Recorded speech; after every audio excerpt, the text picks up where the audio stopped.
pour revenir à ce que tu disais, en fait, j'étais très très mal, pas parce que j'avais perdu, parce que j'ai pas perdu, pour moi, tu vois.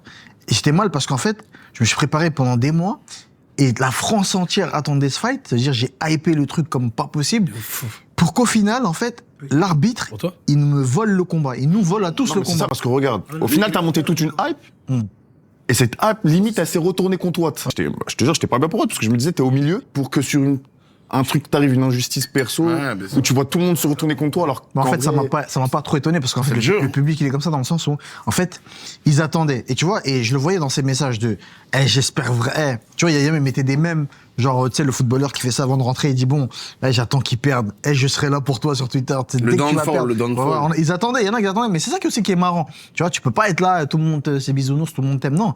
Et moi, c'est ça qui me faisait kiffer aussi. Ça me faisait sourire de fou. Et là, ils disaient, oh, j'attends son downfall, je serai là et tout.